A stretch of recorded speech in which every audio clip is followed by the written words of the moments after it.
கன்னியாகுமரி மாவட்டத்தின் அடையாளமாக விளங்கும் தென் திருவாங்கூர் இந்து கல்லூரியின் முன்னாள் மாணவர் சங்கமம் என்ற பெயரில் நடைபெறும் இந்த இனிய விழாவில் வந்து கலந்து கொண்ட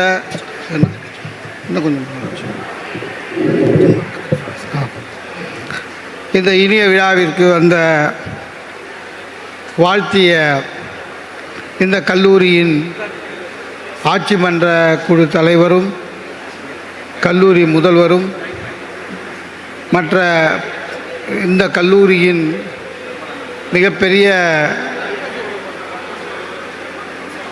பிரமுகர்களாக இருந்து இன்றைக்கு மேடையிலே வீற்றிருந்து இந்த விழாவை சிறப்பித்தவர்கள் மற்றும் தலைமை தாங்கிய அன்பு சகோதரர் வீரசுர பெருமாள், எனக்கு இந்த வாய்ப்புக்காக என்னை தொலைபேசியில் அழைத்து இங்கு வரவழைத்து நன்றியுரை சொன்ன திரு நாஞ்சில் ராஜ்குமார் அவர்கள் இந்த நிகழ்ச்சியை மிக அற்புதமாக தொகுத்து வழங்கி கொண்டிருக்கின்ற பேராசிரியர் பெருமகனார் திரு நீலகண்ட பிள்ளை அவர்கள், இந்த கல்லூரியின் முன்னாள் மாணவர்கள், பேராசிரியர்கள், முன்னாள் மாணவர்களின் குடும்பத்தினர் அனைவருக்கும் என்னுடைய பணிவான வணக்கத்தை தெரிவித்துக் கொள்கிறேன். வணக்கம்னு சொன்னால் திருப்பி சொல்லணும். நிறைய பேர் இருக்கீங்க, அதனால் எல்லாரும் சேர்ந்து கை தட்டிட்டிங்கன்னா அதையே நான் வணக்கம்னு எடுத்துப்பேன். ஏன்னா 10 மணிக்கு ஆரம்பிச்சோன்னா லைட்டாக கொஞ்சம் சோர்வாக இருக்க மாதிரி தெரியுது. அதே மாதிரி மதிய உணவு வேலை வந்துடுது. முதல்ல எனக்கு ரொம்ப பயமாக இருந்தது, நான் பேச கூப்பிடுவாங்களா இல்லையான்னு. ஏன்னா எப்போவுமே விழா முடிஞ்ச உடனே தான் நன்றி உரை சொல்லுவாங்க. அவர் நீலகண்டன் சார் திடீர்னு நன்றி உரை நிறையா பக்குன்னு ஆச்சு. நல்ல காலம் கொடுத்துட்டாங்க மைக்கை. ரொம்ப மகிழ்ச்சியாக இருக்கு. ஏன்னா நாங்கள் நிறைய விழாக்கு போய் பேசியிருக்கோம். ஆனால் இந்த மாதிரி ஒரு பாரம்பரியமிக்க கல்லூரியில் முன்னாள் மாணவர் சங்கத்தின் சங்கமம்னு போட்டு இவ்வளோ சிறப்பாக நடத்துனது தமிழ்நாட்டில் நான் பார்த்தது கிடையாது. நிறைய கல்லூரி போயிருக்கோம், ஆண்டு விழா நடக்கும், ரொம்ப அற்புதம், மகிழ்ச்சியாக இருந்தது. எனக்கு ராஜ்குமார் சார் ஒரு நாள் காலையில் எனக்கு ஃபோன் பண்ணார். எனக்கு எப்போவுமே புது நம்பர்லேருந்து ஒரு ஃபோன் வந்ததுன்னா கொஞ்சம் மகிழ்ச்சியாக இருக்கும், கொஞ்சம் பயமாகவும் இருக்கும். ஏன்னா அந்த மாதிரி நிறைய வாங்கி கேட்டுட்ருக்கேன். பேச்சாளர் தானே. ஆமாங்க, ஒரு நாள் 7 மணி காலையில் புது நம்பரு. நான் நினச்சேன் யாரோ ஆர்கனைசர் ஃபோன் பண்ணுறாங்க போல இருக்கு அப்படின்னு. மீட்டிங்கு கிடைக்கும்னு, சார் வணக்கம் மோகன சுந்தரம்னே. ஆமாம், எதிர் சைட்லேருந்து வணக்கம் மோகன சுந்தரன்றேன். ஆமாம், டேங்கெல்லாம் கரெக்டாக க்ளீன் பண்ணுவீங்களாண்ணா? டேங்கா? ஆமாப்பா. நான் சார் நான் மோகன அதான்ப்பா, செப்டிக் டேங்க்கு க்ளீன் பண்ணுவியா அப்படின்னா. அதான் சார், அவன் யாரோ மெயின்டெனன்ஸுக்கு ஃபோன் பண்ணுறவர் தப்பாக என் நம்பர் ஃபோன் பண்ணிட்டார். திட்டவும் முடியாது, ஏன்னா நம்பர் நம்மளது அவர்கிட்ட இருக்குது. அதனால் அட்ஜஸ்ட் பண்ணி என்ன பண்ணேன், சார் நான் பட்டிமன்றம் பேசுகிறவன் சார் அப்படின்னா. அதுக்கு இருந்தாலும் சொன்னார், பட்டிமன்றம் பேசுகிறவனா, அப்போ நீ செப்டிக் டேங்க் க்ளீன் பண்ண வேண்டாம் அப்படின்னா. அதாவது திடீர்னு கால் வந்ததுன்னா கொஞ்சம் பயமாக இருக்கும். ராஜ்குமார் கால் வரும்போது அப்படி தான் நினச்சேன். ஆனால் ராஜ்குமார் இந்த மாதிரி நாகர்கோயிலுக்கு வரணும், எங்கள் முன்னாள் மாணவர் சங்கமம்னு ரொம்ப ரொம்ப மகிழ்ச்சி ஆயிடுச்சு. சார் உண்மையிலேயே ஒரு நல்ல கல்லூரியுடைய அழகு எதுனா, அதில் படித்த மாணவர்கள் திரும்ப அந்த காம்பவுண்டுக்குள்ளே வராங்க பாருங்கள், அதுவே ஒரு பெரிய சாதனை. நான் படித்த காலேஜில் முன்னாள் மாணவர் சங்கம்லாம் இல்லை. நான் கடைசியாக காலேஜ் போனது டிசி வாங்கிறதுக்கு. அது கூட நேரில் வந்தால் தான் கொடுப்பேன் நாங்கள், அதனால் போனேன். ஆஃபீஸ் ரூம் மேலே போனேன், 5 வருஷம் வச்சேன் அந்த காலேஜில். ஆஃபீஸ் ரூம் மேலே போனேன். மேலே போனால் கிளர்க்கு கேட்டான், யார் நீனா? சார் ஸ்டூடெண்ட்டுன்னு. ஐடி கார்டு காமினா. அதுக்கப்புறம் உன்னை நான் பார்த்ததே இல்லையே அப்படின்னா. ஸ்டூடெண்ட் தான் நீ? சரி போய் என்ஓசி சர்டிஃபிகேட் வாங்கிட்டு வாங்கினா, அப்போ தான் டிசி தருவேனே. எனக்கு என்ஓசினா என்னன்னே தெரியாது.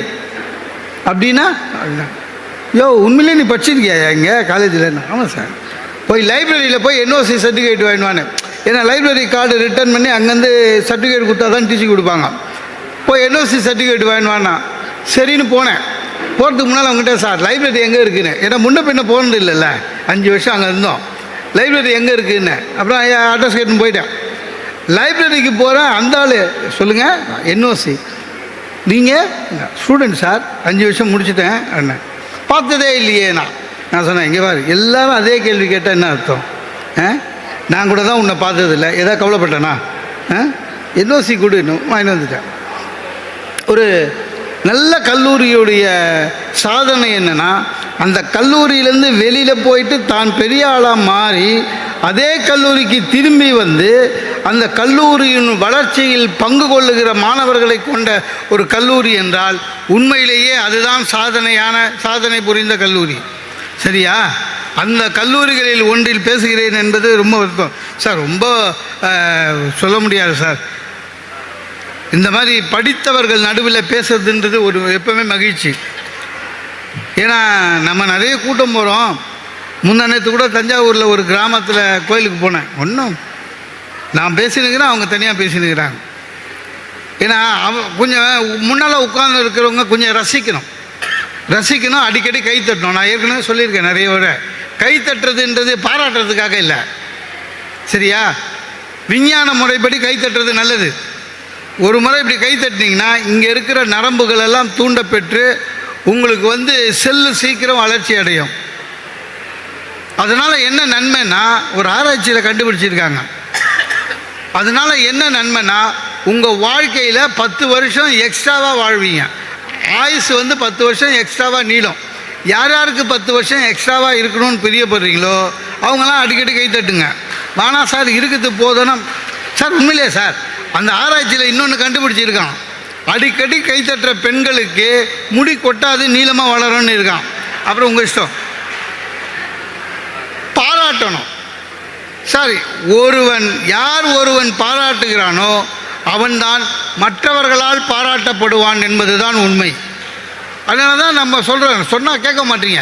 ஹஸ்பண்டு வீட்டில் சின்ன சின்ன நல்ல வேலை செஞ்சாக்கா கைத்தட்டி பாராட்டுங்க. அதே மாதிரி மனைவி ஏதாவது நல்ல வேலை செஞ்சால் கைத்தட்டி பாராட்டுங்க. பாராட்டுறது என்பது உண்மையிலேயே நல்ல பழக்கம். எனக்கு ரொம்ப கஷ்டம், சில இடம்லாம் பேச போனோன்னா ரொம்ப கஷ்டம். நம்மளை பேச கூப்பிட்டுட்டு முன் வரிசையில் உட்காந்து நம்மளே உத்து பார்ப்போம். நமக்கு பயமாக இருக்கும், ஏதோ பட்டன் கிட்டன் போடாமல் வந்துட்டா ஏன் இப்படி பார்க்குறான்னு.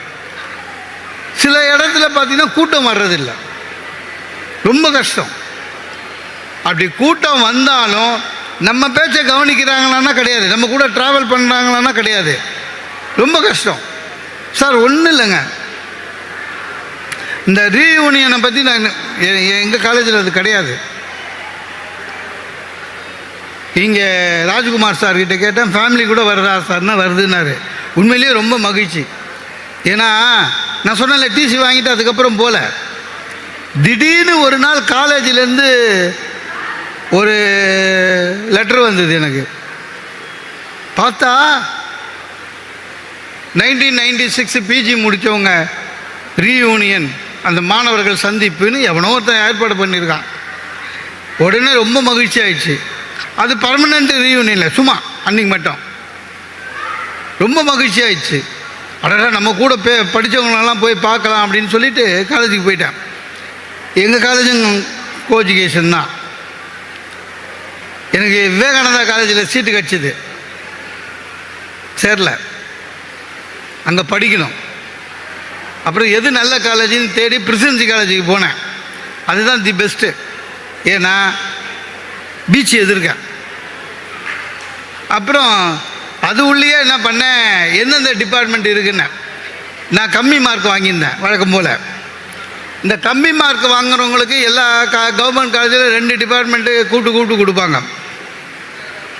ஒன்று தமிழ், இன்னொன்று ஹிஸ்ட்ரி. ஏன்னா அப்போவே பேசுவேன். சரி தமிழ் லிட்ரேச்சர் எடுக்கலாமான்னு அந்த டிபார்ட்மெண்ட் போய் பார்த்தா அது ஒரு உள்ள இருக்குது. அட ஹிஸ்ட்ரி டிபார்ட்மெண்ட் எங்கே இருக்குதுன்னு பார்த்தேன். ஃபஸ்ட்டு கிளாஸில் உட்காந்துன்னு இருந்தாலே எதிர்க்க பீச்சில் போகிறவங்களாம் தெரியும். பிடிச்சா இருக்கலாம், இல்லைன்னா ஓடி போயிடலாம். இருந்து சுகமாக இருக்கேன்னு ஹிஸ்ட்ரியில் சேர்ந்துட்டேன். எனக்கு இந்த இன்விடேஷன் பார்க்கும்போது 2 பேர் ஹிஸ்ட்ரின்னு போட்டிருந்தாங்க. ரொம்ப மகிழ்ச்சி, நம்ம சீனியருங்க இருக்காங்கன்னு. சார் திடீர்னு 96 என்ன கூப்பிட்டாங்க சார். போனேன் சார்.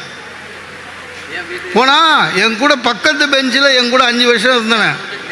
என்னடா இருக்கேன், நல்லா இருக்கேன்டா நல்லா இருக்கேன்டா. நான் வந்து சாத்தூரில் இருந்தான்டா. அப்புறம் அவன் கவர்மெண்ட்டில் வேலை செஞ்சுவேன். நான் கவர்மெண்ட்டில் வேலை செஞ்சுவேன், சாத்தூரில் இருந்தான்டா. நம்ப மாட்டேன், உன் பேச்சு கேட்குறனே தவிர உன் நம்பர்லாம் நான் இல்லை. அப்போல்லாம் ஒன்றுமே கிடையாது இல்லைங்க. இப்போ தானே வாட்ஸ்அப்லாம். அப்போல்லாம் கடைசி நாளில் ஃப்ரெண்ட்ஸை பிரித்து இருந்தால் சின்னதாக ஒரு நோட் புக்கு வச்சு உயிர் இருக்க வரை மறக்க மாட்டேன்னு கையெழுத்து போட்டு கொடுப்போம். சாயங்காலமே மறந்துடுவோம். அப்படியே வேணும்னாக்கா ஒரு ஃபோன் நம்பர்னாக்கா பிபி நம்பரு, தெருமனையில் அண்ணாச்சி கடையோட பிபி நம்பர் எழுதி கொடுப்போம். நம்ம தான் 6 மாதத்துக்கு ஒரு வாட்டி வீடு மாத்திரமே, ஒன்றும் பண்ண முடியாது. அப்படியே முடிஞ்சு போச்சு. அவனை பார்த்தேன், ஆஹா ஓஹோ ஊன எல்லாம் முடிஞ்சுதுங்க. அத்தோட வீட்டுக்கு வந்திருக்கலாம். ஒரே ஒரு தப்பு பண்ணேன். டேய் நீ என் கல்யாணத்துக்கு கூட வாடா வீட்டுக்குன்னு கூட்டி போனேன். என் வீட்டுக்கு என் கூட 5 வருஷம் படித்தான் ஒன்றா. வீட்டுக்கு கூட்டின்னு போய் என் ஒய்ஃபை கூப்பிட்டேன். கூப்பிட்டுட்டு இதாண்டா என் ஒய்ஃபுன்னு. இதுவா அப்போ அது அப்படின்னா, சார் அவன் 5 வருஷம் என் கூட படித்தவன் சார். இதுவா அப்போ அது அப்படின்ட்டு அவன் போயிட்டான். அந்த அது எதுன்னு இதுகிட்ட சொல்கிறதுக்கு 3 மாதம் ஆச்சு. ஆனால் நாகர்கோயிலில் இருக்கிற இந்து கல்லூரி மாணவர்கள், முன்னாள் மாணவர்கள் தன் குடும்பத்தையே கூட்டிகிட்டு வந்திருக்காங்கன்னா எவ்வளோ நல்லவங்க பாருங்கள். அதே சமயத்தில் இந்த கல்லூரி எத்தனை நல்ல மாணவர்களை உருவாக்கியிருக்கு.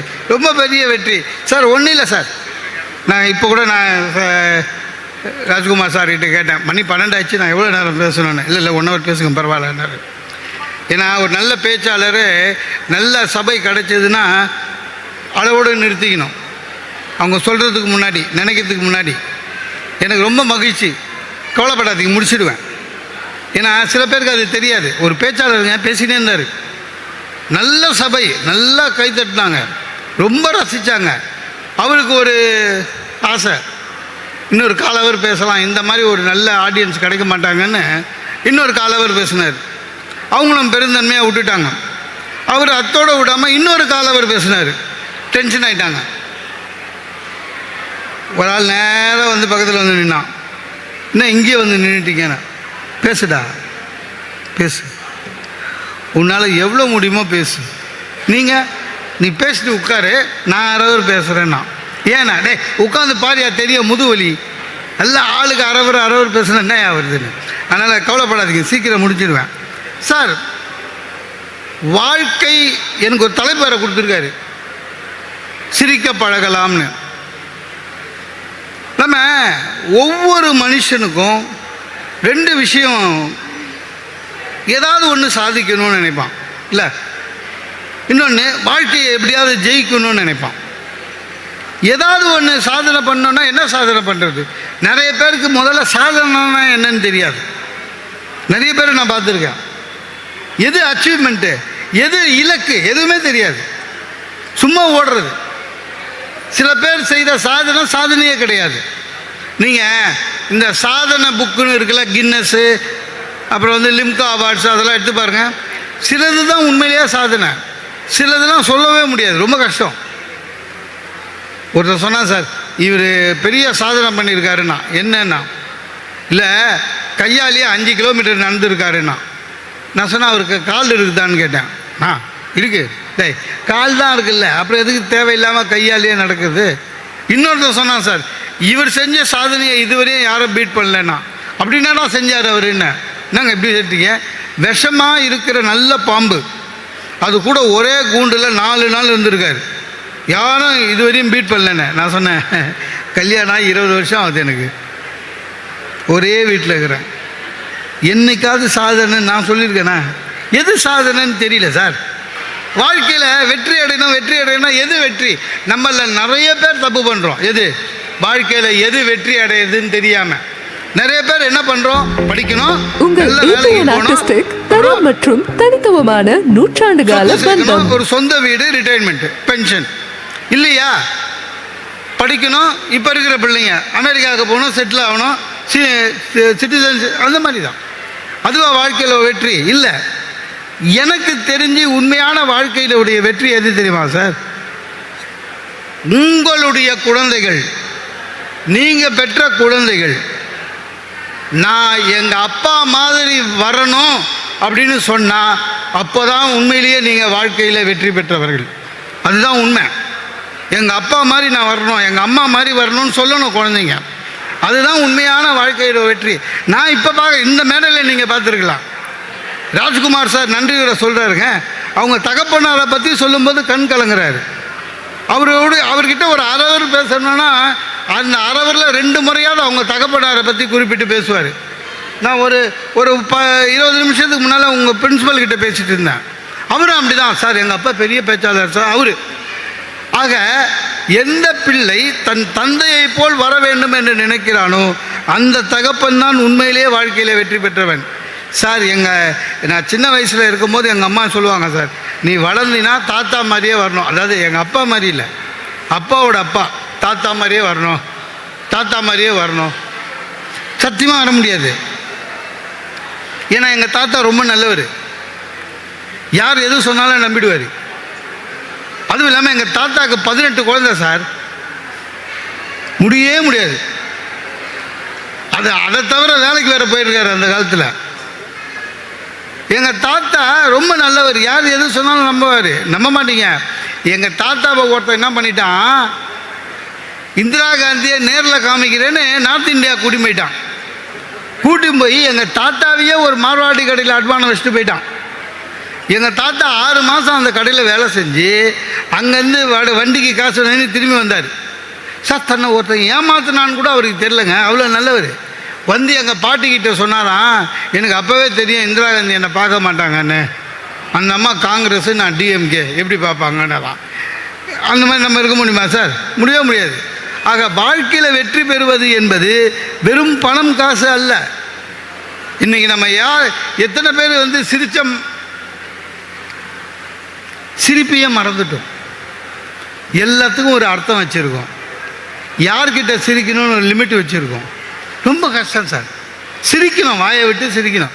நீங்கள் வாயை விட்டு சிரிக்கிறீங்களோ இல்லையோ, ஒன்று சொல்கிறேன், உங்கள் முகம் சிரித்த முகமாக இருந்ததுன்னா எல்லாருக்கும் உங்களை பிடிக்கும், எல்லாருக்கும் உங்களை பிடிக்கும்.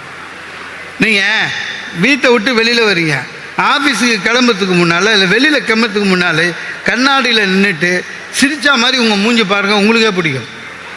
ஆனால் நம்ம சிரிக்க மாட்டோம்ல சார், ரொம்ப கஷ்டம். சிரித்தா என்ன நடக்கும்னா எல்லாருக்கும் பிடிக்கும். நீங்கள் ஒரு பேங்க்கில் போங்க, 4-5 கிளர்க்கு இருக்கான். ஒரு கிளர்க்கை பார்த்தீங்கன்னா சிரித்த மூஞ்சியோடு இருப்பான். நம்ப மாட்டீங்க, எல்லா கஸ்டமரும் அவங்ககிட்ட தான் போவான். நம்மளே சொல்லியிருக்கோம் தெரியுமா, சிரித்த மூஞ்சி சார், நல்லவன் சார் அப்படின்னா. அதான் நல்லவன்ற பேர் வேறு கிடைக்கும். விசாரித்து பார்த்தா தான் தெரியும் அந்த கிளர்க்கு தான் இருக்கிறதுலே திருடன். ஆனால் நல்லவன்னு பேர் வாங்கிக்கணும், அதுதான்.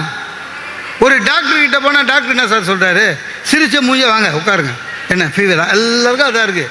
சீசன் அந்த மாதிரி ஒன்றும் இல்லை, 2 வேளை மாத்திரை போடுங்க சரியாயிடணும், சிரிச்ச மாதிரி சொல்லணும். அப்போ தான் அந்த டாக்டர் மேலே நம்பிக்கை வரும்.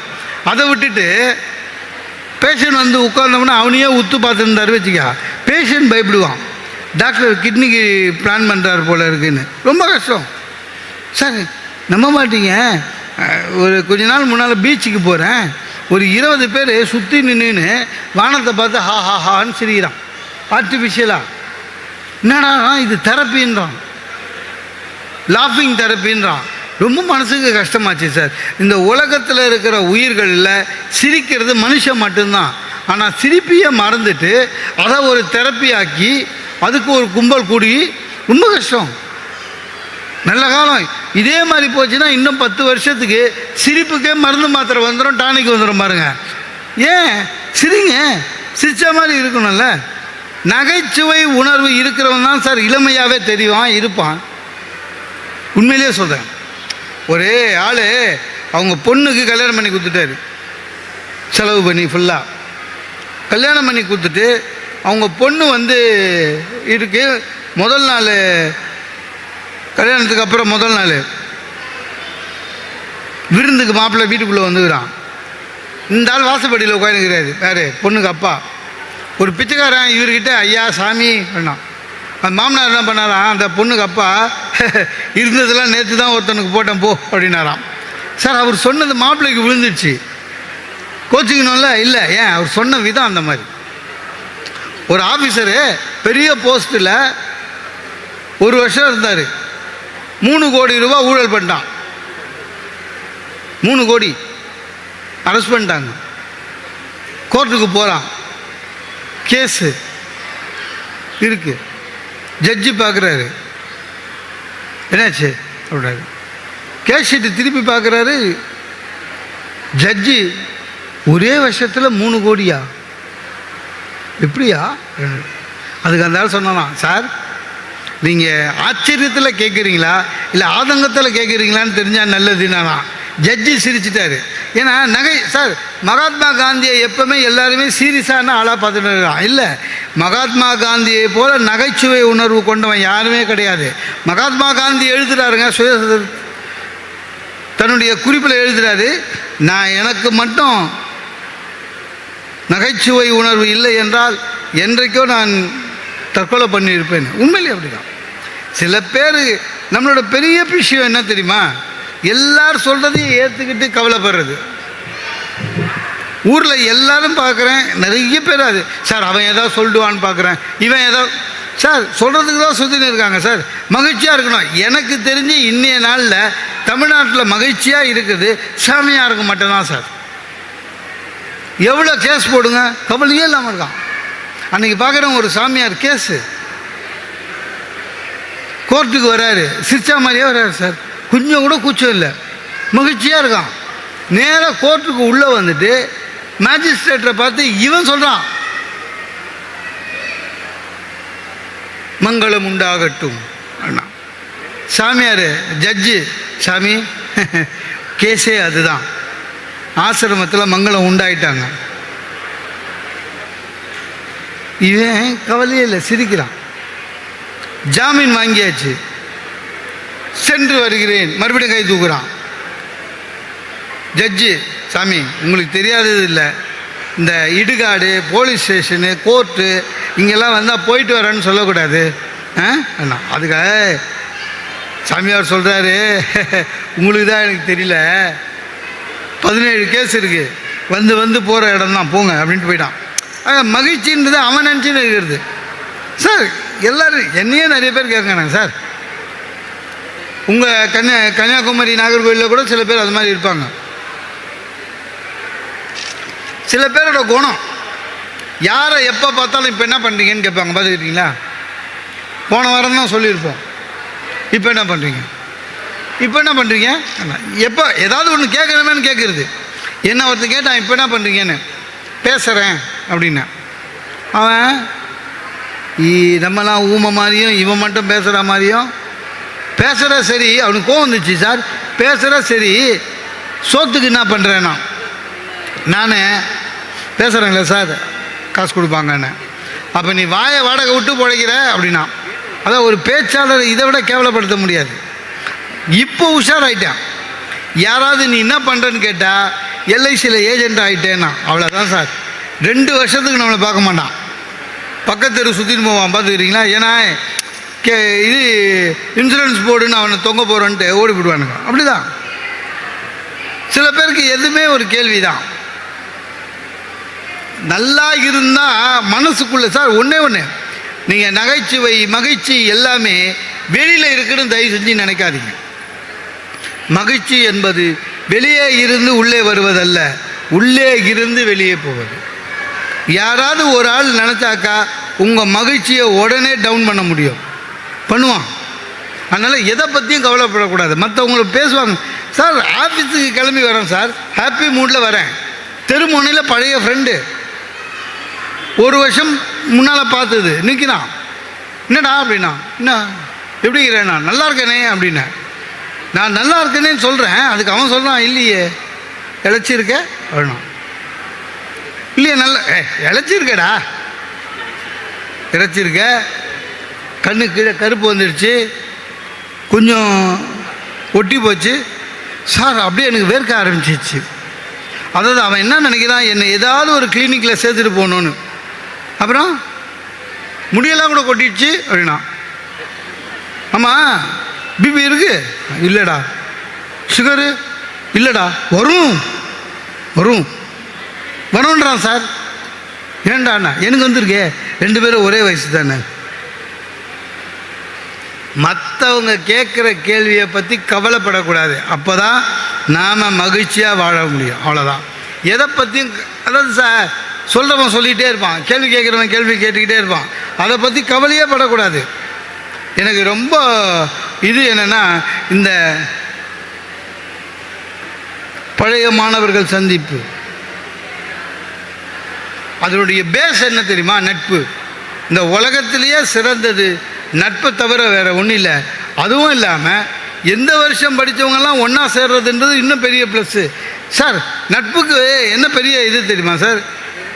அதாவது வார்த்தையை ரொம்ப கஷ்டப்பட்டு வார்த்தைக்கு அளவு போட்டு வார்த்தையில் சிக்கனம் போட்டு திருக்குறள் எழுதினார் வள்ளுவர். வள்ளுவர் பார்த்தீங்கன்னா எல்லா சப்ஜெக்டுக்கும் 7 சீரு 1 அடி 1330 குறள் அந்த உலகத்தை சொன்னவர். ஆனால் நம்ப மாட்டீங்க, வார்த்தைகளில் சிக்கனம் காட்டிய வள்ளுவர் கூட நட்புக்காக 5 அதிகாரம் போட்டிருக்கார். 5 அதிகாரம் நட்புக்கு மட்டும். ஏன் அவ்வளோ பெரிய விஷயம்? ஒரே அலைவரிசையில் இருக்கணும், இல்லைன்னா நட்பு வராது. ரொம்ப ரொம்ப கஷ்டம். ஆஃபீஸில் கூட இருக்கிறவன் நல்லவனா கேட்டவனானே தெரியாது சார், இத்தனைக்கும் ஃப்ரெண்டு தான். நட்புன்றது ரொம்ப ரொம்ப முக்கியமானது, அதை பண்ணணும். இந்த வாழ்க்கையை நிறைய பேர் என்ன நினைக்கிறாங்க, ஆம்பிஷன் எதுன்னு தெரியாமல் இருக்காங்க. ஒரு ஞானி சொன்னார், எது ஆம்பிஷன் உண்மையிலேயேனா என்னன்னா, யாராவது ஒரு பெட்டி கடைக்கார வச்சுக்கிறவனை கேளுங்க, உன்னோட ஆம்பிஷன் என்னன்னு. சார் எப்படியாவது ஒரு டிபார்ட்மெண்டல் ஸ்டோர், தப்பு இல்லை. ஒரு கிளர்க்கு கேளுங்க, உன்னோட ஆம்பிஷன் என்னன்னு. சார் நான் இந்த ஆஃபீஸில் ஜெனரல் மேனேஜர் ஆகணும், தப்பு இல்லை. ஆனால் உண்மையாக பெரிய ஆம்பிஷன் எது தெரியுமா?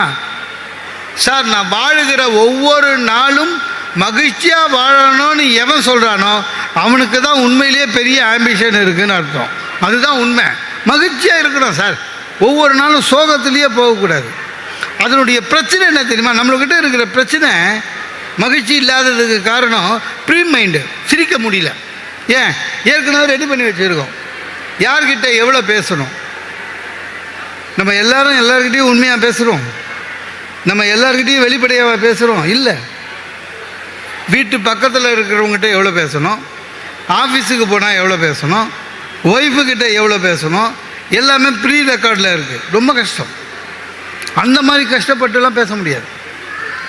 ஆனால் வெளிப்படை இல்லை.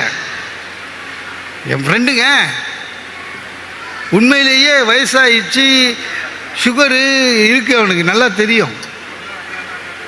நான் ஹாஸ்பிட்டலில் வேலை செய்கிறவன்.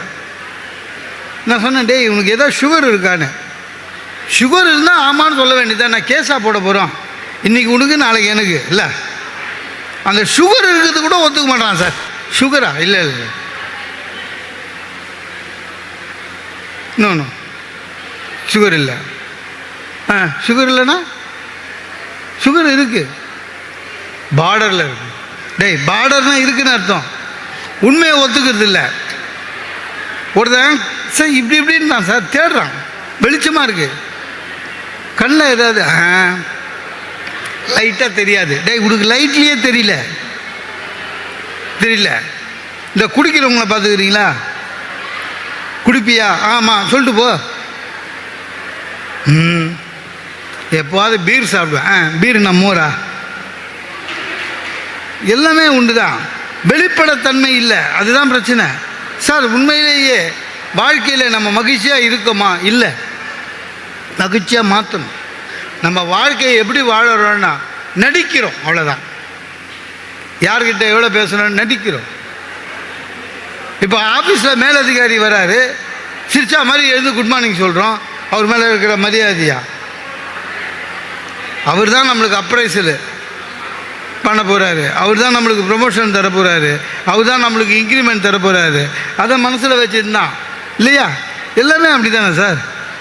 சார் வீட்டில் ஒய்ஃப் வந்து இந்த புடவை நல்லா இருக்குதான்னு கேட்குறாங்க. சூப்பர், உண்மையாக அது சொன்னோம்னா ஒரு வாரம் அதை வச்சு ஓட்டலாம். என்னத்துக்கு பிரச்சனை? நல்லா இல்லைன்னு சொல்லி ஒரு சண்டையை வலிச்சு எதுக்கு? அப்படிதாங்க.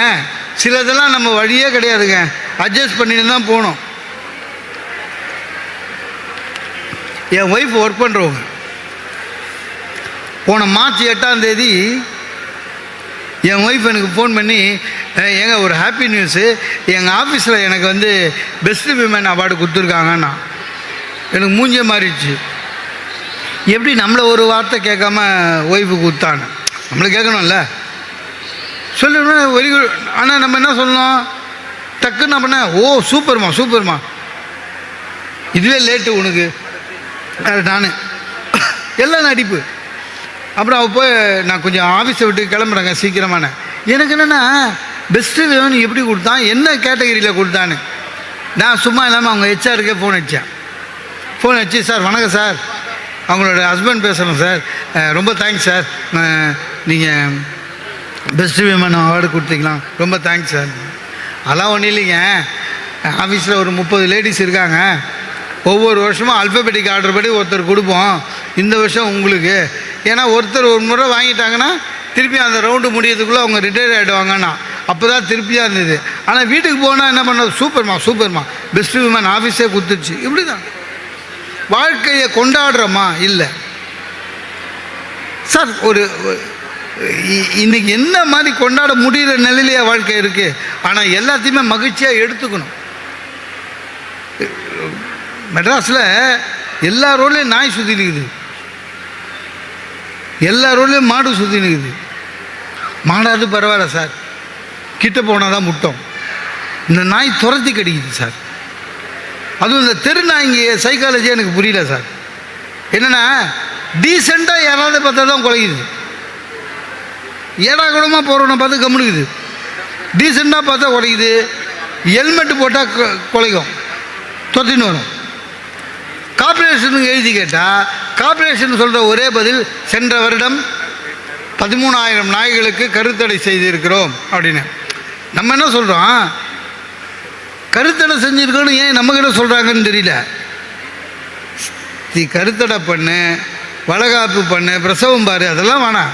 நாய் பல்லில் கடிக்குது, அதுக்கு என்ன பண்ணுறதுன்னு தெரியல. நல்ல காலம் இந்த ப்ளூ கிராஸ்னு ஒன்று இருக்குல்ல, அது எலிக்கு ஒன்றும் சொல்லலை இது வரையும். இல்லைன்னா எலியும் கொல்லக்கூடாதுன்னா முடிஞ்சு போச்சு நம்ம வாழ்க்கை. மகிழ்ச்சியாக வாழ முடியுதா? வாழ முடியல. எல்லாமே பிரச்சனை சார். ஒரு வாடகை வீடு பிரச்சனை. இங்கே எத்தனை பேர் வாடகை வீட்டில் இருக்கீங்கன்னு தெரியல. நான்லாம் இருந்திருக்கேன். ரொம்ப கஷ்டம் சார்.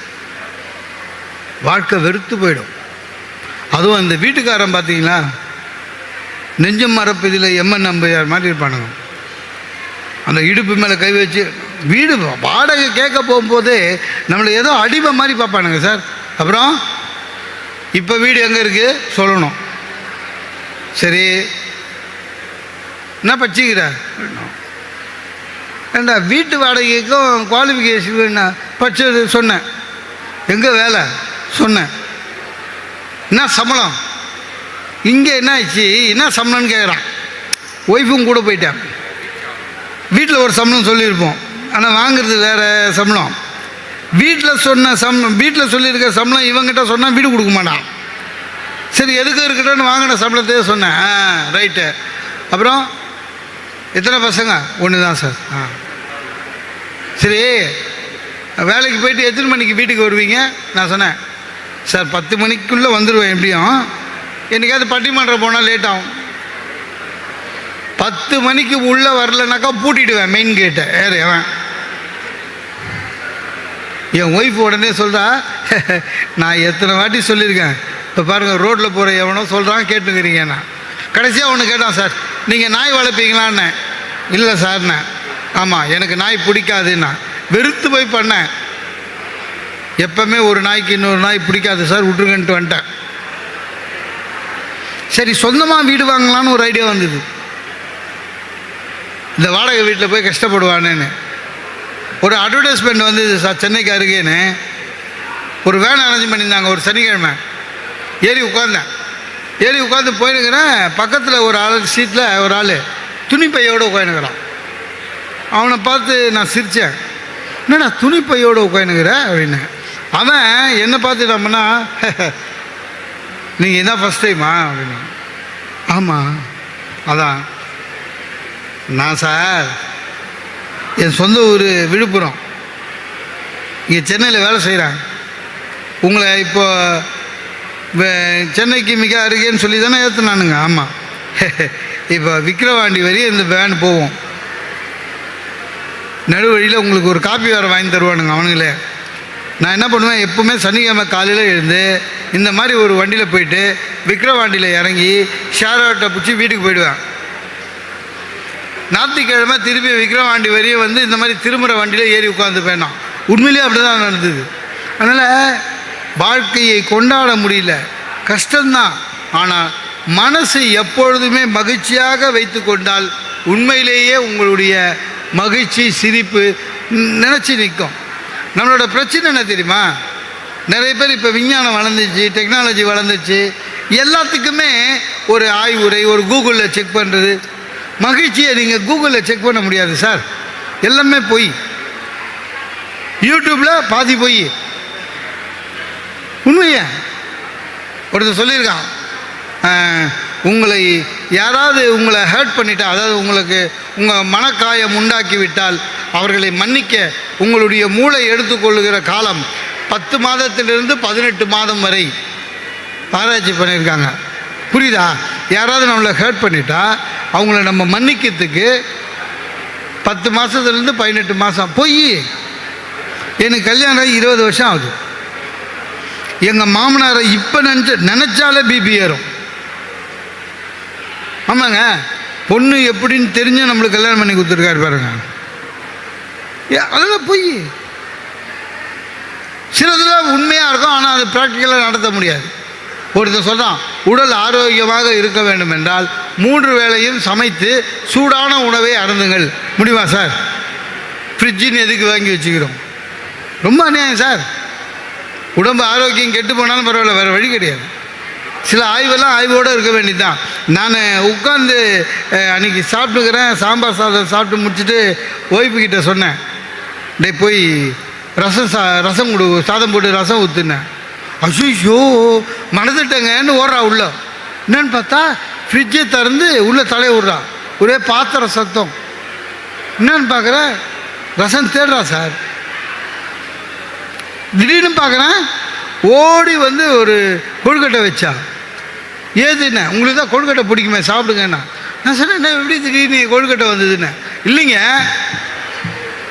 போன பிள்ளையார் சதுர்த்திக்கு பண்ணது ரசம் தேடும் போது இது கிடச்சிதுன்னா, அதாவது அகழ்வாராய்ச்சி மாதிரி ஆயிடுச்சு. ரசம் தேடும் போது இது கிடச்சிது. அப்படி தான் சில பேர் பயமுத்தியை சாவச்சிருவான் சார். அந்த மாதிரி இதெல்லாம் படிக்காமல் இருக்கிறதே பெஸ்ட்டு. ஒன்று படித்தேன் சார், 60 வயசு ஆனவங்களுக்கு விடிய காலையில் ஹார்ட் அட்டாக் வந்து செத்து போகிறது அதிகமாகுதான். போட்டுருந்தோம், நமக்கு 60 ஆயிடுச்சு. சரி, விடிய காலையில் ஏன் ஹார்ட் அட்டாக் வருதுன்னு நானும் படித்தேன். அதில் அவன் போட்டிருக்கான், 60 வயசு ஆனதுக்கு மேலே நீங்கள் தூங்கும்போது விடிய காலையில் 5 மணிக்கு பாத்ரூம் போகணுன்னு நினைப்போம்ல, அப்போது நிறைய பேர் என்ன பண்ணுறாங்க, டக்குன்னு எழுந்துக்கிறாங்க. டக்குன்னு எழுந்து உட்காரக்கூடாதான். அப்படி ஏன் உட்காரக்கூடாதுன்னா, மூளை திடீர்னு பிரைட் ஆகி, திடீர்னு ஆன் ஆகி, திடீர்னு ஹார்ட்டுக்கு சொல்லி ஹார்ட்டு திடீர்னு பம்ப் பண்ணி ஹார்ட் அட்டாக் வருமா. ஸோ அதுக்கு அவன் ரெமெடி சொல்கிறான் என்ன செய்யணும்னு. வேறு வழியில் அதிகம் படித்தேன். உங்களுக்கு பாத்ரூம் போகணுன்னு நினச்சிங்கன்னா உடனே எழுந்துக்காதீங்க. கண்ணை முடித்து அந்த சீலிங் உத்தரத்தை ஒரு 3 நிமிஷம் பாருங்கள், எது பாத்ரூம் போகிறதுக்கு. அதுக்கப்புறம் எழுந்து உட்காரும்போது நேராக அப்படியே எழுந்து உட்காராதீங்க. இடது பக்கமோ அல்லது வலது பக்கமோ திரும்பிய நிலையில் எழுந்து உட்காரவும். தரையில் படுப்பவர்கள் எதையாவது பிடித்து கொண்டு எழுந்திருக்கவும். கட்டிலில் படுத்திருப்பவர்கள் உடனே இறங்கக்கூடாது. கட்டிலின் முனைக்கு வந்து காலை மெதுவாக ஆட்டவும் ஒரு 3 நிமிஷத்துக்கு. ஏன்னா ரத்த ஓட்டம்லாம் சரியாகுமா. இதெல்லாம் எதுக்கு? அர்ஜென்ட்டாக பாத்ரூம் போகிறதுக்கு. அது நம்ம ஆக்சுவலாக மறந்துடுவோம். என்னாச்சு, ஒரு நாள் அந்த படித்தது, ஒரு நாள் 5 மணிக்கு எனக்கு பாத்ரூம் வந்தது. திடீர்னு படித்தது ஞாபகம் வந்துச்சு. என்ன பண்ணேன், அப்படியே கண்ணு திறந்தேன். சரி ட்ரை பண்ணி பார்க்கலாமேன்னு ஒரு 5 நிமிஷம் உத்தரத்தையே பார்த்துருந்தேன். திடீர்னு நினச்சேன், ரொம்ப ஃபார்மாலிட்டாக இருக்குது, பேசாமல் நாளைக்கு காலையிலேயே போய்க்கலாமான்னு. அப்புறம் சரி போயிடுவோன்னு ஆச்சு. 5 நிமிஷம் உத்தரத்தை பார்த்தேன். அவன் சொன்ன மாதிரியே சைடு திரும்பினேன், எழுந்தேன், கட்டில் முனைக்கு வந்தேன், காலை ஆட்டினேன். என் ஒய்ஃப் முடிச்சிக்கினான், என்னங்க நடுராத்திரி சர்க்கஸ் பண்ணின்னுக்கிறீங்கன்னா. எனக்கு அப்புறம் தான் தோணுச்சு, இதை இவ்வளோ சொல்கிறிய, பாத்ரூம் வர உணர்வே மூளை சொல்லி தானே கேட்குது இல்லை? அப்போ இது ஒட்டு மொத்தமாக எவனோ ஆராய்ச்சின்னு போய் சொல்லினுக்கிறான், வேறு ஒன்றும் இல்லை. சிலதெல்லாம் கவலைப்படக்கூடாது சார், சிலதெல்லாம் கண்டுக்கக்கூடாது. எல்லாத்துக்கும் பிரச்சனை, எல்லாத்துக்கும் கஷ்டப்பட்டீங்கன்னா உங்களுக்கு உண்மையிலே ஹார்ட் அட்டாக் வரும். ஜாலியாக இருக்க பாருங்கள், மகிழ்ச்சியாக இருக்க பாருங்கள், சிரிங்க போதும், ஜாலியாக இருந்தாலே போதும் சார். ஒன்றும் இல்லை, சிலதெல்லாம் கண்டுக்கக்கூடாது. இப்போ ஆணும் பெண்ணும் சரி சமம், ரைட்டு, ஓகே ஓகே. ஆனால் எல்லா விதத்திலும் ஆணும் பெண்ணும் சரி சமமாக இல்லை. ஒன்று ஞாபகம் வச்சுக்கோங்க, ஆண் சில வேலை செஞ்சால் அழகு, பெண் சில வேலை செஞ்சால் அழகு. உண்மையிலேயே நீங்கள் பரதநாட்டியம் சார், பெண்கள் பரதநாட்டியம் இருந்தால் பார்க்குறதுக்கே அழகாக இருக்கும், லட்சுமி கடாட்சமாக இருக்கும். அந்த பரதநாட்டிய ட்ரெஸ்ஸு, அந்த நகை இல்லை, பெரிய சடை, அழகு, ஐப்ரோ ட்ரிம் பண்ணிவிட்டு, ஃபுல் மேக்கப்போட, மருதாணிலாம் கையில் வச்சுக்கிட்டு, இந்த கண்ணை இப்படி இப்படின்னாங்கன்னா உட்காந்து ரசிக்கலாம், லட்சுமிகரமாக இருக்கும். உங்களுக்கு தெரியுமா, சில ஜென்ஸு பரதநாட்டியம் ஆடுவான், ஆம்பளை, பார்க்கும்போதே பரிதாபமாக இருக்கும். ஷர்ட்டு போடாமல் நகை போட்டுக்கின்னு, அவனும் ஐப்ரோ ட்ரிம் பண்ணின்னு, மேக்கப் போட்டுக்கின்னு, அவனும் இப்படி இப்படின்னு அவன் ஏன்டா அவனுக்கு கண்ணா இந்த மாதிரி வேறு வேலை எதுவும் பார்க்கக்கூடாதா? ஆக 2 பேரும் சமந்தான். ஆனால் பரதம்னா அது பெண் தான். அதே மாதிரி இப்போ தவில் அடிக்கிறோம் வச்சுக்கோங்க, ஆம்பளை தவில் அடிக்கிறான் வச்சுக்க, அவர் கம்பீரம் சார், 4 மோதிரம் போட்டுவான், டம் டம்னா சத்து கூட கிடையாது, வெறும் செயின், சும்மா உட்காந்து அடித்தானா பார்க்கும்போதே கம்பீரமாக இருக்கும். இப்போல்லாம் சில பெண்கள் தவில் வாசிக்கிறாங்க சார், அவங்க வாசிக்கும் போதே பயமாக இருக்குது. நம்ம தவிலியே இந்த போடுது, புருஷனை என்ன பண்ணுன்னு பக்கத்தால் சொல்கிறார், சார் அவர் தான் அந்த சல் தட்டுறார், அவர் தான், அது முடிஞ்சு போச்சு. சிலதெல்லாம் கண்டுக்காமல் இருக்கும். நம்ம உஷார் தெரியுமா, சில விஷயம் நம்மளே கண்டுக்காமல் இருக்கும். எதுக்கு கவலை பண்ணமோ சில விஷயத்தை கவலைப்படுறதே கிடையாது சார். நான் ஒன்று சொல்கிறேன், சிறுவர்களை பணியமர்த்துவது குற்றம், சரியா? இந்திய அரசியல் அமைப்பு படி சிறுவர்களை பணியமர்த்துவது குற்றம். இந்த ஹோட்டலில் கீட்டலில் சின்ன பசங்களை வேலை செஞ்சால் உங்களை அரெஸ்ட் பண்ணுவாங்க. ஆனால் சீரியலில், சினிமாவில் சிறுவர்கள் பணி செய்யலாம். எப்படி அது? அதுவும் தொழில் தானே. இப்போ சீரியல் நடிக்கிற குழந்தைய அம்மா அப்பா காசு வாங்கி போகிறாங்க, அவனும் ஒரு தொழிலாளி தான். அதுவும்ண்ணா இந்த குழந்தைங்களாவது காலைல 8லேருந்து 8 வரைக்கும் தான், அந்த குழந்தைங்களாம் நைட்டெல்லாம் வேலை செய்யுது. எது? சீரியலில் நடிக்கிற குழந்த, சினிமாவில் நடிக்கிற குழந்த. ஆனால் அவங்கள யாரும் சொல்கிறதில்ல. அதை விட அநியாயம் என்னென்னா, மத்திய அரசும் மாநில அரசும் சிறந்த குழந்தை நட்சத்திர விருது வேற தராங்க. அப்போ நியாயன்றது கண்டுக்கக்கூடாது, அவ்வளோதான். அப்படியே ஓட்டுன்னு போக வேண்டியதுதான். இந்த புதுசாக எஸ்பி கமிஷனர் வர்றார் சார் நம்ம ஊருக்கு, புது போலீஸ் கமிஷனர் வர்றாரு. அவரை பற்றி என்ன எழுதுறான்? புதிய கமிஷனர் பதவியேற்றார். சரி, என்ன பண்ணுறாங்க, சில கமிஷனர் வரும்போதுங்க என்ன செய்யணும், இவர் இதுக்கு முன்னால் இங்கெங்கே வேலை செஞ்சார்னு விட்டுடணும். சில இடத்துல இவர் இந்த ஐபிஎல் ஐபிசி இந்த வருஷம் பண்ணார், இந்த பேட்ச்சு இங்கே வேலை செஞ்சார், அப்புறம் குறிப்பு இவர் நேர்மையான அதிகாரி அப்படின்னு போடுறான். நமக்கு உடனே சந்தேகம், அப்போ இதுக்கு முன்னால் அந்த கமிஷனரை கண்டுக்கக்கூடாது. அட, விமான விபத்து நடக்குதுங்க, 150 பேர் 190 பேர் மொத்தமாக போய் சேர்றோம். உடனே என்ன பண்ணுவான், பிளாக் பாக்ஸை தேடுறோம் இல்லை? இதில் வேறு தினத்தந்தி மாதிரி பத்திரிகை சொல்லுவான், பிளாக் பாக்ஸ் என்பது ஆரஞ்சு கலரில் இருக்கும், அது கிடச்சிதுன்னா லாஸ்ட்டாக என்ன நடந்தது விமானத்தில்னு தெரிஞ்சிடணும். நிறைய விபத்தில் அந்த பாக்ஸ் கிடச்சிது, ஆனால் அதில் என்ன இருந்ததுன்னு நம்மளுக்கு இதுவரையும் தெரியாது. ஏதாவது சொல்லியிருக்காங்களா? நம்ம எதாவது கேட்டிருக்கோமா? நமக்கு ஒரே கவலையே கிடையாது. சில விஷயங்கள் நாம் கவலைப்படுவதில்லை. அதே போல் எந்த பெரிய விஷயத்துக்கும் கவலைப்படாமல் அதை அடுத்தவன் பிரச்சனைன்ற மாதிரி பார்த்தீங்கன்னா தான் நீங்கள் சௌகரியமாக இருக்க முடியும். நிறைய பேருடைய தவறு மகிழ்ச்சி இல்லாததுக்கு காரணம் என்ன தெரியுமா? நம்ம நிறைய பேர் அறிவுபூர்வமாக வாழறதில்ல, உணர்ச்சி பூர்வமாக வாழறோம். இந்த யார் உணர்ச்சி பூர்வமாக வாழறாங்களோ அவங்க மகிழ்ச்சியாக இருக்க முடியாது, அவங்களால சிரிக்க முடியாது, அவங்களால மற்றவங்களையே மகிழ்ச்சியாக ஆக்க முடியாது. அதான் உண்மை சார். ஒன்றும் இல்லை சார், பேப்பரில் போட்டிருக்கான், ஒரு ஆள் 8 பொண்ணுங்களை கல்யாணம் பண்ணி ஏமாற்றிட்டான். 9வது பொண்ணை கல்யாணம் பண்ண போகிறான், மாட்டிக்கினான் அரெஸ்ட் பண்ணிட்டாங்க. பேப்பரில் வருது. ஆனால் நம்ம தமிழ் பேப்பர் இருக்குது பாருங்கள், ரொம்ப வித்தியாசமானது சார். 8 பொண்ணை ஏற்கனவே 8 பொண்ணு லைஃப்பை குடிசவர் ஆக்கணும் சார். அவனை பற்றி போடும்போது என்னங்க போடணும்? களவாணின்னு போடணும், போக்கிரின்னு போடணும், பொறுக்கின்னு போடணும் இல்லை. ஆனால் தமிழ் பேப்பருங்க காதல் மன்னன் கைது பார்த்துக்கிறீங்களா? இது இந்த 8 பொண்ணை கல்யாணம் பண்ணவன் காதல் மன்னன் கைது. நம்ம படிக்கும்போது நமக்கே ஓஹோ, மன்னன்னு ஆகணும்னா ஒரு 8 பேரை கல்யாணம் பண்ண போல இது, நம்மளாம் அதுக்கு லாய்க்கு இல்லைன்னு விட்டுறோம் இல்லை. காதல் மன்னன் கைது. சில பேர் அதை படிச்சுட்டு டென்ஷன் ஆகலாம் சார். 7 ரூபா பேப்பர் விலை. ஏன்னா உணர்ச்சி வசப்படுறதுல ஐயோ 8 பொண்ணுங்களை நாசம் பண்ணியிருக்கான், நாசமாக போவேன் இவனெல்லாம் என்கவுண்டரில் போடணும். இது படித்தவன். உணர்ச்சி வசப்படக்கூடாது, அறிவுபூர்வமாக யோசி.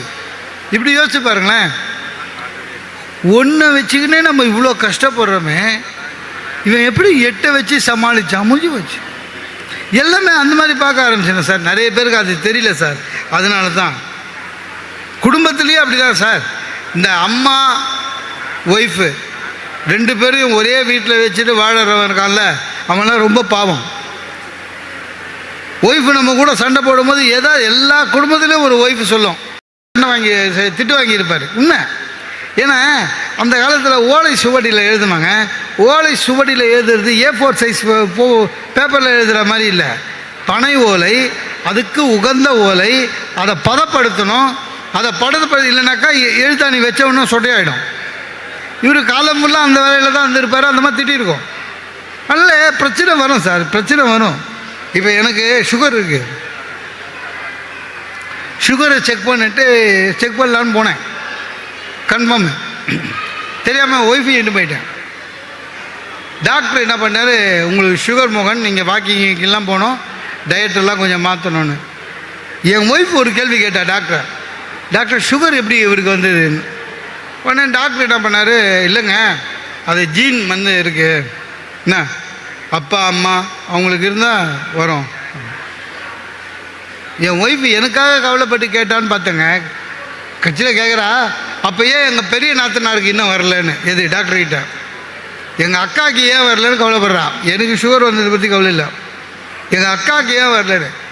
டாக்டர்கிட்ட சொல்கிறா, டாக்டர் நீங்கள் இவரை கொஞ்சம் கண்டித்து வைங்க, அட்வைஸ் பண்ணுங்கள். நான் எது சொன்னாலும் இவர் கேட்க மாட்டுறாரு. அப்படியா சார் சொல்லுவாங்க? சாப்பாட்டு விஷயத்தில் கேட்க மாட்டார், அந்த மாதிரி தானே ஜென்ரலாக நான் எது சொன்னாலும் இவர் கேட்க மாட்டாருன்னு. உடனே டாக்டர் ஒரு எஸ்வி ரங்காராவ் டைப்பில், என்ன மிஸ்டர் மோகன் சுந்தரம், ஒய்ஃப் எதுவும் சொன்னால் கேட்குறது இல்லையான்னு. அவர் என்னமோ அவங்க ஒய்ஃப் சொல்கிறத கேட்குற மாதிரி. எவன் கேட்டிருக்கோம்? அதனால தான் இந்த அளவாவது உருப்படியாக இருக்கும் இல்லை.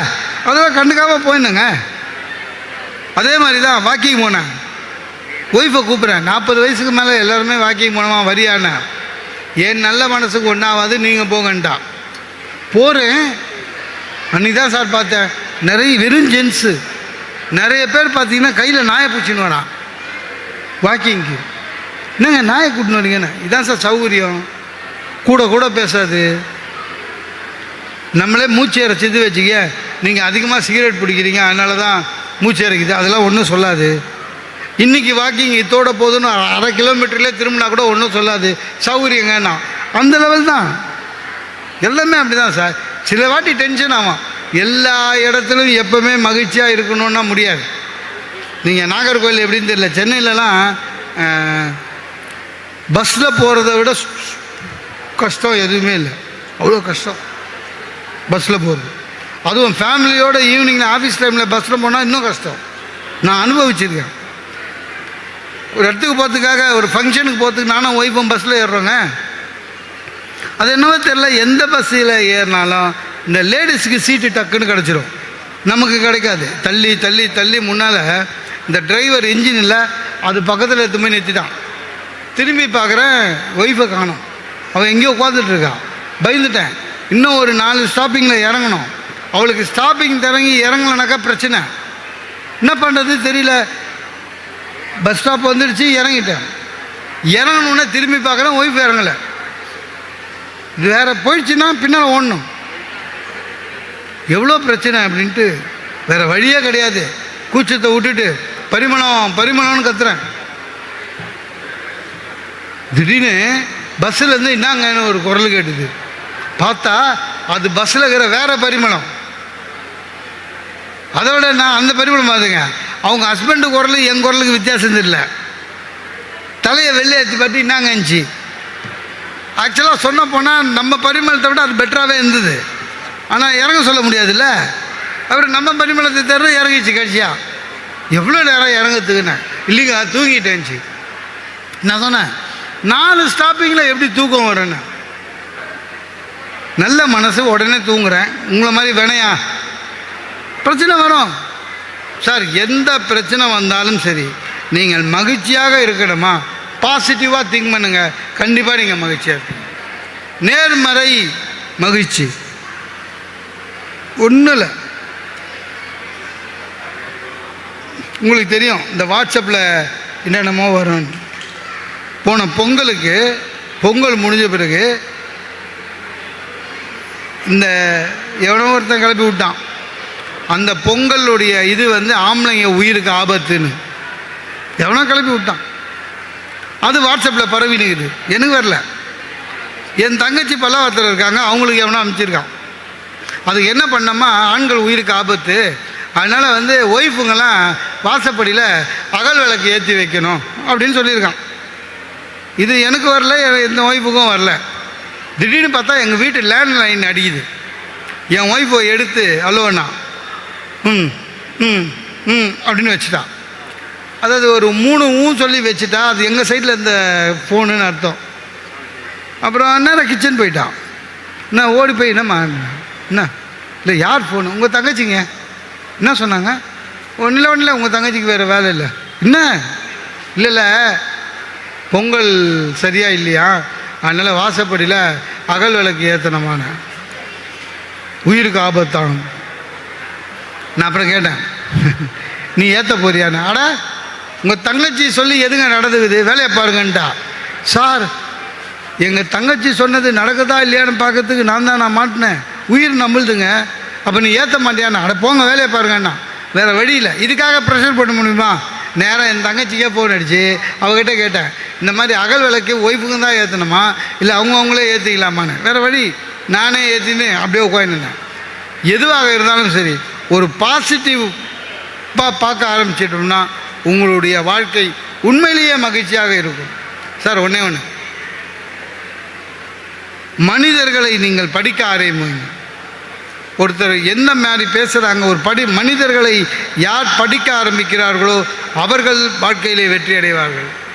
யார் துன்பத்தை மறக்கிறார்களோ அவர்கள் வாழ்க்கையில் வெற்றி அடைவார்கள். ஒரே ஒரு உதாரணம் சொல்லிட்டு முடிக்கிறேன். சார்லி சாப்ளின் தெரியும்ல, இந்த உலகத்தின் மகா பெரிய காமெடியன். சார்லி சாப்ளின் பிரபலம் ஆயிட்டார். அதுக்கப்புறம் அவர் ஒவ்வொரு கூட்டமாக போய் பேசுகிறார். யூரோப்பில் ஒரு இண்டோர் ஆடிட்டோரியத்தில் பேசுகிறார். யூரோப் கண்ட்ரிலலாம் எப்படின்னா, பேச்சாளர் பேசி முடித்த உடனே நல்லா இருந்ததுன்னா எல்லாரும் எழுந்து நின்று ஸ்டாண்டிங் ஓவேஷன் கொடுப்பாங்க. அதே மாதிரி பேச்சு நடுவில் அவர் நல்ல கொட்டேஷனோ ஜோக்கோ சொன்னால் எல்லாரும் எழுந்து நின்று உட்காருவாங்க. அது அவருக்கு கொடுக்குற மரியாதை. சார்லி சாப்ளின் பேசிகிட்டே இருக்காருங்க. ஒரு ஜோக்கு சொல்கிறாரு, ஒட்டு மொத்த அரங்குமே எழுந்து உட்காரு. அவர் என்ன பண்ணாருங்க, சொன்ன ஜோக்கியை திருப்பி சொன்னார். வித்தவுட் இன்டர்வல் அதே ஜோக்கியை திருப்பி சொன்னார். ஆடியன்ஸ்லேருந்து பாதி பேர் எழுந்து உட்கார்ந்தோம். அதே ஜோக்கியை திருப்பி சொன்னார்.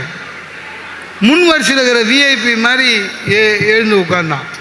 நம்ப மாட்டீங்க, அதே ஜோக்கே 4வது முறை சொன்னார். ஒருத்தரும் எழுந்துக்கல. அப்போ சாப்ளின் சொன்னாராம், மனசுக்கு இதமான சிரிப்பு வரவழைக்கிற நகைச்சுவையையே உங்களால் 2வது முறை கேட்க முடியவில்லை என்றால் உங்கள் வாழ்க்கையிலே என்னைக்கோ நடந்த துன்பத்தை மட்டும் ஏன் நினைத்து நினைத்து கவலைப்படுகிறீர்கள்? துன்பத்தை மறந்து விடுங்கள், இன்பத்தை மட்டும் நினைவில் வையுங்கள் என்று சொன்னார். அதே போல நம் வாழ்வில் துன்பத்தை மறப்போம், இன்பத்தை மட்டும் நினைத்து சிரித்த முகத்துடன் மற்றவர்களையும் சிரிக்க முயற்சி செய்வோம் என்று கூறி வாய்ப்புக்கு நன்றி பாராட்டி விடைபெறுகிறேன். நன்றி.